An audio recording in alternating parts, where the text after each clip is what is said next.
평점 1점을 받은 유일한 선수 김민재였고요. 자, 빌트 이렇게 얘기하고 있습니다. 실점 상황에서 다소 소극적이었지만 이후 상황에서는 골문 앞까지 돌파해온 카민스키를 엄청난 스피드로 따라와 바이에른의 추가 실점을 막았다. 이어 헤딩골로 2대1 리드를 만들었다. 뭐 이거 두 개만으로도 1점 받기 충분했다라는 것이죠.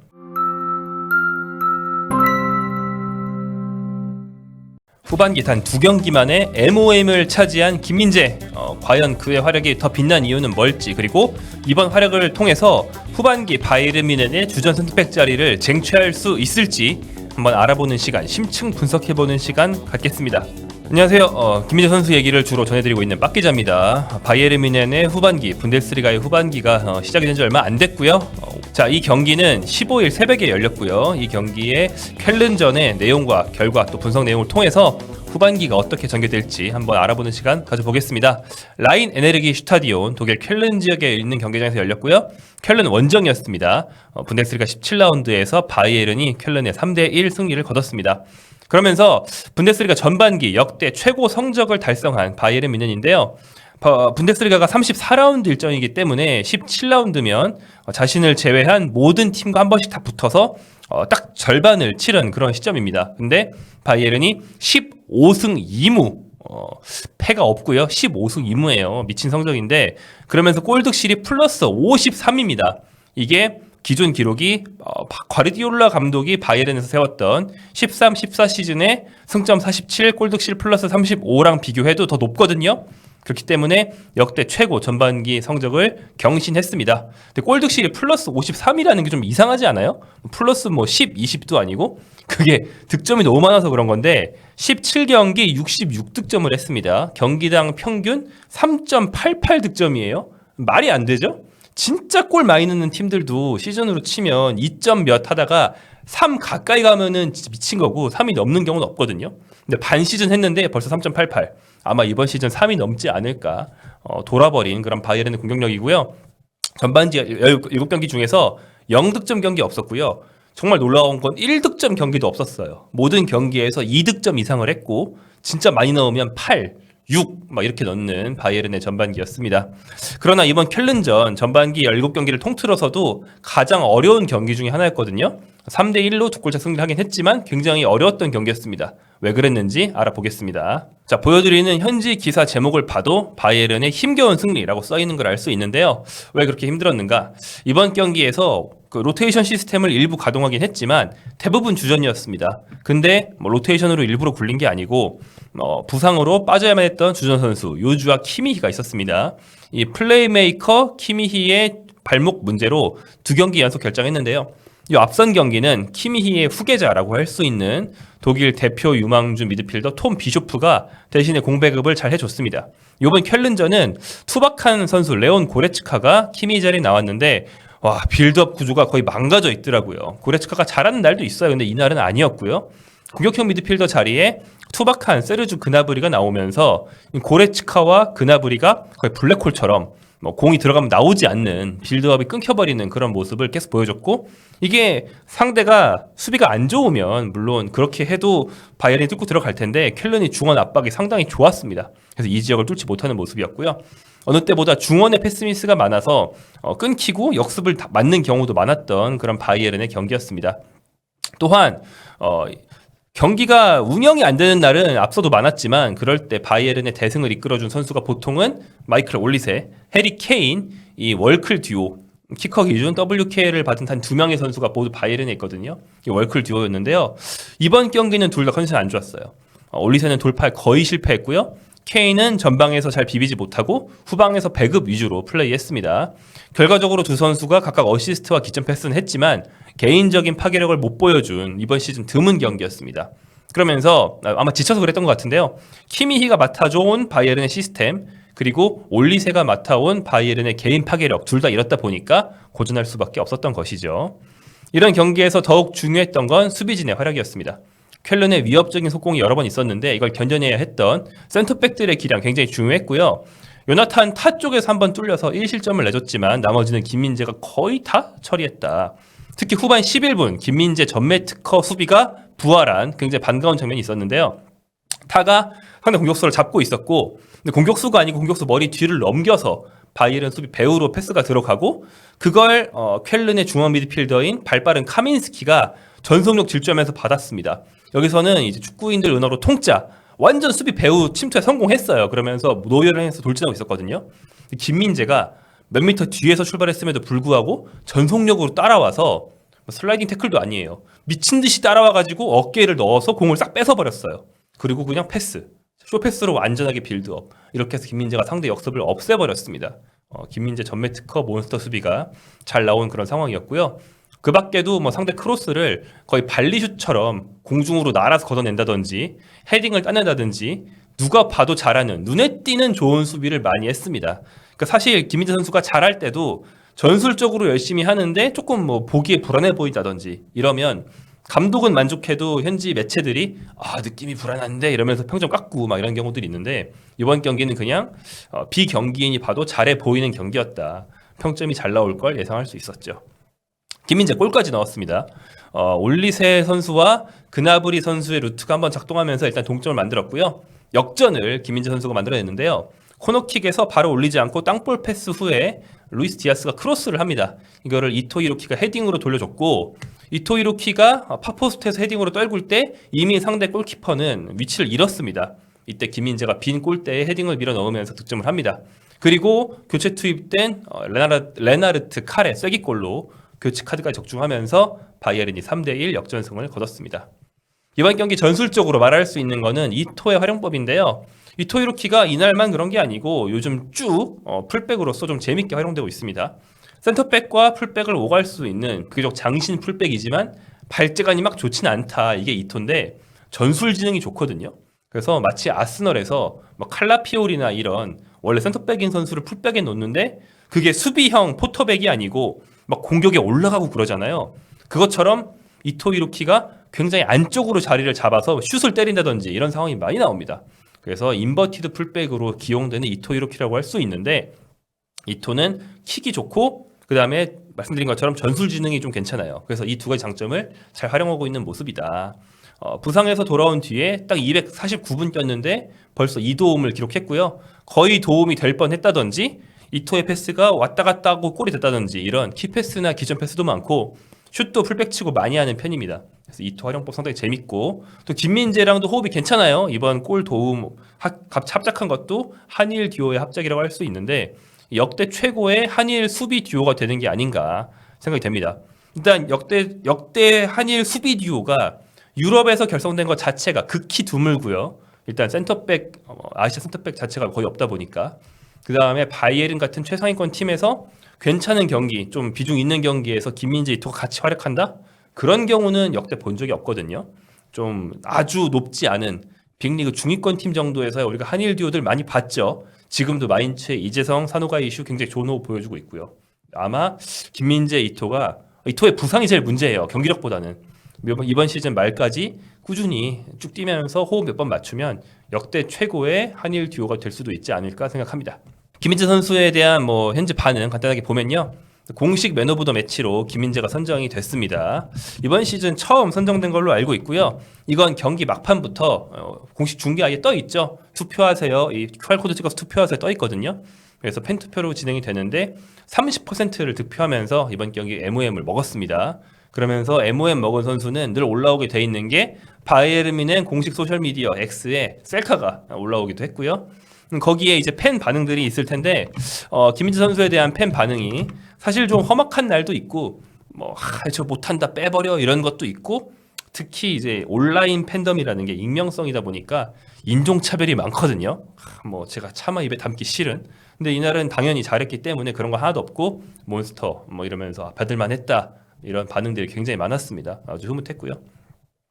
요나탄 타가 이제 경기 끝나고 인터뷰를 거의 매번 합니다. 그래가지고 기자들이 아주 좋아해요. 사실 타에 대한 평점이나 이런 게 잘 나오는 거는 타가 인터뷰를 잘해서도 있습니다. 인터뷰 잘해줘서 고맙다 이것도 없진 않은데 그거보다는 자기 입으로 자꾸 자신의 의견을 얘기하니까 이제 취재에 타의 의견이 들어가잖아요. 그러면서 타가 이제 인터뷰를 열심히 한 어떤 대가를 받으면서 평점이 높아지는 그런 현상이 있거든요. 아무튼 이날 같은 경우에는 김민재에 대한 질문이 나왔고 김민재가 정말 잘해줘서 기쁘다. 오늘 MOM도 먹었고 아주 뛰어난 경기력이었다 라면서 동료 수비수 김민재에 대해서 아주 잘했다라는 것을 인정하는 그런 멘트도 해줬습니다. 자, 현지 매체 반응 보겠습니다. 현지 매체 제가 꼽는 3대장 빌트, TZ, 키커가 다 있어요. 제가 늘 말씀드리지만 주말 경기는 사실 키커가 늦게 나와서 평점 말씀드리기 힘든데 이번에는 주중 경기라서 평일이니까 바로 나오기도 했고, 그리고 김민재 평점, 그러니까 바이에른 전체 평점은 사실 아직 안 나왔어요. 제가 녹화하는 시점에는. 근데 김민재가 먼저 나왔습니다. 왜? 주간 베스트 11이라서 나왔거든요. 그래서 빌트, TZ, 키커 다 말씀드릴 수 있게 됐습니다. 먼저 빌트. 빌트는 평점 기사 제목이 기록 달성! 이 바이에른 스타에게 평점 1점!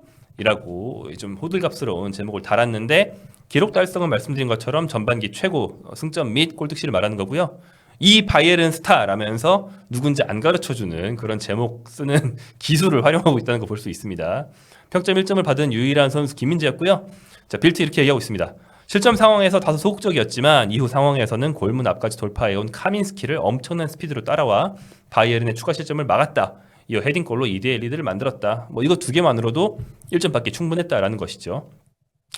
빌트가 진짜 사랑하게 맞지 않는, 타는 이 전 경기에서도 엄청 평점 높게 주고 그랬는데 별로 한 것도 없었거든요. 하지만 이날만큼은 타를 막 높게 줄 수는 없었다. 왜냐하면 빌트, 저는 그렇게 생각 안 해요. 저는 타가 4점이라고 생각 안 하고 한 3점 정도로 생각하는데, 빌트 기준으로는 아무튼 실점 장면에 연루되기만 하면은 평점을 깎습니다. 대신 늘 말씀드리듯이 타보다 김민재가 수비를 더 나가서 많이 하거든요. 그래서 김민재가 깎이는 거예요. 다른 이유가 없어요. 아무튼 이날은 골을 먹을 때 슛 상황에서 타가 태클에 실패했기 때문에 타를 4점 준 겁니다.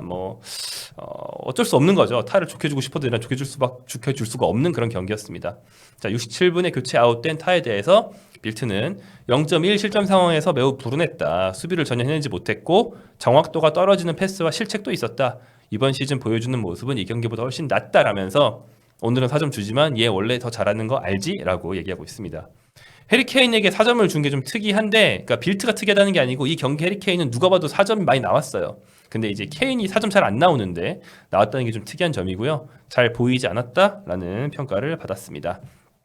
그 밖에 김민재만큼 높지 않지만 2점 받은 선수 많았는데 어시스트한 이토도 2점, 세르주 그나브리도 득점했으니까 2점, 루이스 디아스는 어시스트와 기점 패스도 있었고, 말씀드린 것처럼 올리세가 좀 부진했는데 대신 많이 풀어줬기 때문에 2점 받을만 했고요. 교체 투입돼서 득점한 칼도 2점, 그리고 교체 카드를 잘 써서 칼의 득점을 이끌어낸 콩파니 감독의 윤병술도 2점을 받았습니다.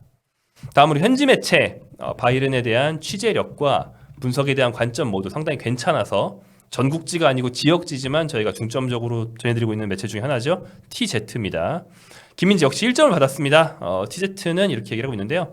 다이오 우퍼말카노 대신 선발 출장했다. 안정적인 수비를 보여줬고 빠른 발로 상대 역습을 효과적으로 차단했다. 2대1로 앞서가는 골을 직접 넣으며 활약을 입증했다. 역시 수비 잘했다, 골 넣었다, 이것 말고는 별말이 필요하지 않습니다. 그 두 개면 1점을 줄 수 있는 것이죠. 이토한테 왜 2점을 줬는지 한번 간단하게 가져봤습니다. 선제골 기회를 잡았지만 쾰른 골키퍼 슈베베에게 막혔다. 측면을 탄탄하게 지키며 공격에 여러 번 가담했고 선제골 어시스트 패스도 훌륭했다. 말씀드린 것처럼 이토르키가 좀 인버티드 풀백으로 뛰면서 슛이나 직접 스루 패스 같은 걸로 어시스트를 할 수 있는 기회를 많이 잡습니다. 재미있는 역할을 받고 있으니까 이 선수의 활용법 보시면 저거 마치 아르테타가 칼라피오리 쓰듯이 하네, 이런 느낌 받으실 수 있을 것 같아요. 근데 이날도 막판에 부상으로 빠졌거든요. 결국 이토는 건강의 문제입니다. 사실 좀 얇아요. 키는 커서 분데스리가 센터백을 뛸 수는 있지만 프레임이 얇고 한 번 다친 자리를 계속 다치면서 좀 허약한 편이라는 게 문제거든요. 건강하게 뛰기만 하면 저 이토 히로키는 주전까지는 아니더라도 바이에른 뮌헨의 로테이션 멤버로는 상당히 좋은 선수라고 생각합니다. 오히려 약팀보다 강팀에 어울리는 스타일이에요. 자, 마지막으로 키커인데요. 키커는 김민재 선수한테 1.5점을 준 걸 먼저 알 수 있었고 바이에른과 쾰른 경기의 전체 평점은 아직 안 나온 상태에서 녹화하고 있습니다. 근데 엘프 대 스타캐스에 김민재가 들어갔어요. 김민재가 엘프라는 얘기가 아니고요. 이거는 라운드 베스트 11의 독일어입니다. 팀 오브 더 위크 대충 이런 뜻일 거예요. 이제 독일어 못하지만. 그래서 17라운드 전 팀 통틀어 베스트 11에 김민재가 선정이 됐는데 이게 각 팀 평점보다 먼저 나왔어요. 그래서 김민재가 1.5점이라는지 알 수 있었고요. 근데 이번 시즌 엘프 대 스타캐스 최다 선정 순위표를 보시면 김민재가 있는 걸 알 수 있습니다. 김민재가 3회 선정으로 공동 5위거든요. 근데 여러분 아시죠? 김민재 선수 이번 시즌 바이에른 주전이 아니에요. 주전 경쟁하느라 못 뛴 날도 있지만 아파서 못 뛴 날이 많거든요. 근데 엘프데스 타케스 선정 횟수가 리그 5위라는 거예요. 선발 출장을 7번 했어요. 근데 그 중에 3번이 라운드 베스트 11에 들었다. 이건 돌아버린 기록이죠. 거의 전 경기 뛴 해리케인이 당연히 이제 리그에서 최다 선정이긴 한데 6회인 걸 보면 그것에 김민재가 뛴 횟수가 훨씬 적은데도 3회다. 상당히 놀라운 기록이라는 걸 생각할 수 있습니다. 4라운드, 9라운드, 17라운드 이렇게 3번 엘프데스 타케스에 선정이 됐습니다. 자, 이렇게 이번 경기 씹어 먹었고 분데스리가 후반기 개막하자마자 딱 2경기 만에 그것도 팀이 다 잘했을 때 묻어간 게 아니고 팀이 어려워하는 경기에서 멱살 잡고 승리를 이끌면서 평점 1점 그리고 FDS 타케스 아주 고평가를 받은 김민재인데요. 그렇다면 이 경기가 앞으로 김민재가 주전이 된다는 뜻일까? 라는 것을 좀 분석해 볼 필요가 있겠습니다. 제 생각에는 이번 경기 씹어 먹었지만 김민재가 타 혹은 우파 중에 한 명을 밀어냈냐고 묻는다면 아니다 라고 하고 싶은데요. 전반기에서 키커 IK 인터내셔널 클래스를 받은 센터백 듀오 타와 우파는 그렇게 쉽게 물러날 정도로 못하고 있지도 않습니다. 다 잘하는 거죠. 그래서 저는 김민재 선수 비중이 늘더라도 셋이 딱 33%씩 뛰는 그런 로테이션 시스템이 가장 이상적이라고 봅니다. 어차피 바이에른 뮌헨은 물론 독일 팀이라서 잉글랜드 팀보다 경기 수가 적긴 하지만 그래도 챔스와 포칼에서 생존해 있기 때문에 컵대가 많거든요. 그래서 어차피 주중 경기가 많고요.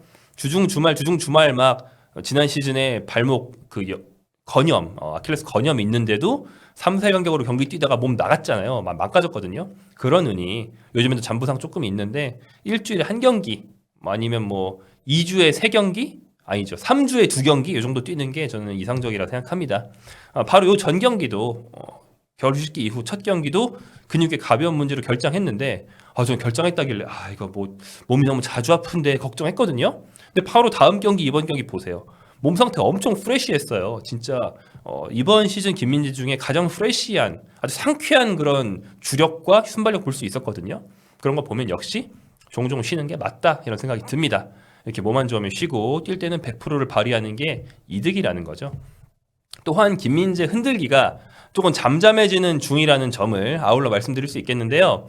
보시면 빌트가 이 경기 이틀 전에 또 센터백 구성과 김민재 이적설에 대해서 기사를 또 썼어요. 이전의 빌트의 논조를 생각해 보시면 막스 에베를 단장이 김민재를 팔아서 회장단한테 연봉 절감했다고 칭찬받아야지 라는 게 굉장히 노골적이라서 김민재를 팔고 싶어 했죠. 근데 이런 에베를 단장을 소스로 삼은 것으로 보이는데 그렇다 보니까 빌트도 김민재를 흔드는 류의 기사를 수없이 써왔거든요. 근데 이번 경기는 평점 1점을 받았을 뿐 아니라 그 바로 직전에 나온 이 센터백 이적설 기사 역시 톤이 좀 바뀌었습니다.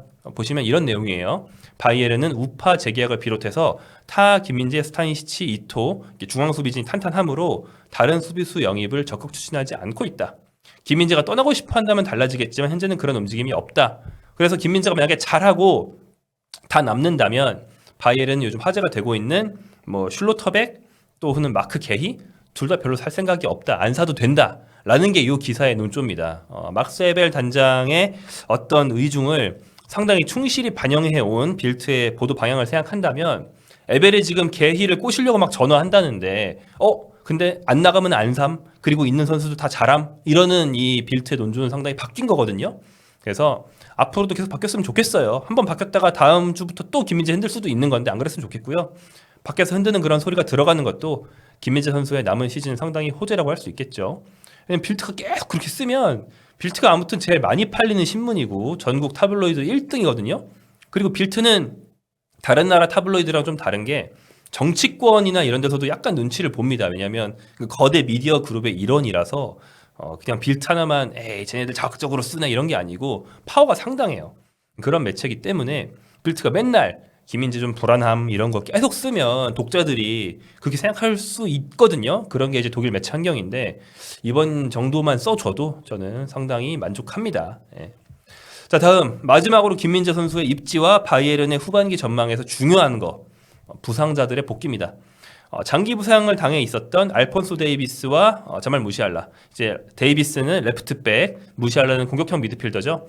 이 두 선수의 복귀를 바이에른이 기다리고 있는데요. 근데 완전체 바이에른의 어떤 스타일의 센터백이 어울리는가 생각하면 김민재가 상당히 어울립니다. 왜냐?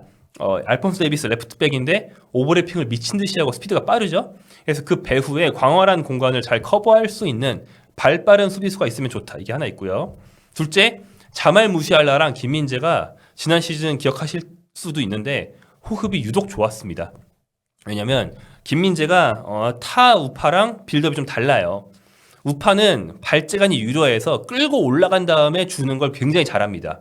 뭐 김민재도 잘하지만 이거는 우파가 1등. 그 다음에 타는 안정감은 되게 좋아요. 좀 전진 패스가 적고 횡 패스 위주긴 한데 안정적으로 안 뺏기고 하는 패스는 타가 진짜 잘합니다. 김민재 같은 경우는 이 3명 중에 패스 성공률은 미묘하게 낮아요. 나머지 둘이 막 97 이렇다 치면 김민재는 90한4 이렇거든요. 하지만 대신에 김민재는 횡 패스가 아니고 직접 공격적으로 찔러주는 종 패스를 제일 잘합니다. 특히 김민재의 특기 왼쪽 센터백으로 나왔을 때 좌중간 하프 스페이스로 살짝 올라가면서 그러면서 키미히 같은 미드필더들이 더미 역할을 해주면 무시알라가 내려옵니다. 김민재가 무시알라한테 직접 줘요. 그럼 무시알라가 돌아서서 바로 드리블 시작. 이게 바이에른이 지난 시즌 엄청 많이 써먹었던 패턴이었고 잘 먹히거든요. 근데 무시알라가 돌아온다면 지금 중앙 공격형 미드필더로 번갈아 뛰는 선수가 그나브리 아니면 칼인데 그나브리는 애초에 공격수 스타일이라 이런 식의 공 운반 잘 못하고요. 레나르트 칼은 왼발잡이고 오른쪽으로 빠지는 걸 좋아하기 때문에 지금 말씀드린 무시알라랑 동선이 반대거든요. 근데 지난 시즌에 그 무시알라가 돌아오면 몸만 멀쩡한 무시알라 주전이죠. 칼이랑 그나브리가 아무리 잘해도 무조건 무시알라 주전인데 그러면 이 필살루트가 더 부활할 수 있지 않을까 이런 생각도 해볼 수 있습니다. 그래서 사실은 알폰소 데이비스, 무시알라, 김민재 이 체인이 상당히 좋기 때문에 어떻게 보면 이들의 부상 복귀와 컨디션 회복이 김민재한테도 약간은 도움이 되지 않을까 이렇게 생각을 합니다. 그래서 이렇게 이번 경기만 얘기만 하면은 조금 이제 재미없을 수 있고 비슷한 얘기가 반복될 수도 있으니까 잘한다는 얘기 충분히 하고 나서 김민재 선수가 그 잘한 경기를 토대로 후반기 어떻게 전개가 될지 분석도 한번 해보는 시간 가졌고요. 야감이 좋죠? 크게 다치지만 않는다면 김민재 선수 얘기를 더욱더 웃으면서 전반기보다 많이 할 수 있을 것 같은 그런 경기인데요. 자주 찾아오도록 하겠습니다. 감사합니다.